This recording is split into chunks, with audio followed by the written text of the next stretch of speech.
वक्फ board की संपत्तियों उनकी कार्यप्रणाली को लेकर इसी हफ्ते एक कानून लाया जा सकता है, यानी कानूनी लगाम लगाई जा सकती है। अब ये बिल क्यों लाया जा रहा है, किस तरीके से संशोधन होगा, इसकी इनसाइड स्टोरी क्या है, इस रिपोर्ट के जरिए हम आपको बताने की कोशिश करेंगे। सरकार अब वक्फ बोर्ड को लेकर एक बड़ा कदम उठाने जा रही है। जानकारी मिल पा रही है कि इसके तहत किसी भी संपत्ति को वक्फ संपत्ति घोषित करने और उस पर कंट्रोल करने के अधिकारों पर रोक लगाना चाहती है सरकार, और इसी हफ्ते एक बिल भी लाया जा सकता है। सूत्रों ने यह बताया है कि कैबिनेट ने शुक्रवार शाम को वक्फ एक्ट में 40 बदलावों पर चर्चा की। इसमें वक्फ बोर्ड के अधिकार क्षेत्र की जांच करने वाले भी शामिल पाए गए हैं, उनको लेकर भी चर्चा की गई है जो देश भर में लाखों करोड़ रुपए की संपत्ति को कंट्रोल करते हैं।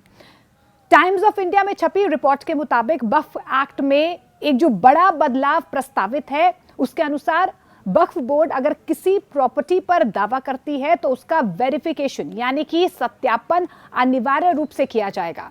वहीं जिन संपत्तियों पर वक्फ बोर्ड और किसी आम व्यक्ति के बीच लड़ाई चल रही है तो उसमें भी वेरिफिकेशन को अनिवार्य करने का प्रस्ताव रखा गया है। कैबिनेट के फैसलों पर शुक्रवार शाम को हुई आधिकारिक ब्रीफिंग में इस कदम का जिक्र नहीं किया गया था। हालांकि टाइम्स की रिपोर्ट के मुताबिक सूत्रों ने यह संकेत दिया है कि वक्फ एक्ट में बदलाव के लिए एक विधेयक इसी हफ्ते संसद में पेश भी किया जा सकता है। सूत्रों ने यह भी कहा है कि संपत्तियों के अनिवार्य सत्यापन के 2 प्रावधान रखे जा सकते हैं जो वक्फ बोर्ड की मनमानी शक्तियों पर रोक लगाएंगे। दूसरा अधिनियम में प्रस्तावित प्रमुख संशोधन है। आपको यह भी बता दें कि देश भर में 8.7 लाख से अधिक संपत्तियां कुल मिलाकर लगभग 9.4 लाख एकड़ वक्फ बोर्ड के अधिकार क्षेत्र में आती हैं।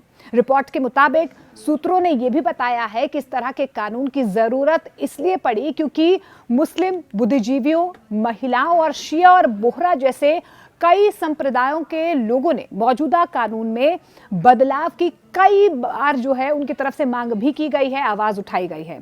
उन्होंने इस बात पर जोर दिया है कि संशोधन लाने की तैयारी 2024 के लोकसभा चुनाव से काफी पहले शुरू हो गई थी। उन्होंने ये भी जोड़ा है कि ओमान, सऊदी अरब और दूसरे इस्लामिक देशों के कानूनों पर निगाह डालने से पता चलता है कि इसमें किसी भी देश ने एक संस्था को इतनी व्यापक शक्तियां नहीं दी हैं। आपको यह भी बता दें कि साल 2013 में यूपीए सरकार के दौरान मूल अधिनियम में संशोधन लाकर वक्फ बोर्ड को और अधिक व्यापक शक्तियां प्रदान की गई थीं, जो वक्फ अधिकारियों, व्यक्तिगत संपत्ति मालिकों और भारतीय पुरातत्व सर्वेक्षण सहित कई राज्य संस्थाओं के बीच विवाद का एक प्रमुख कारण भी रही हैं।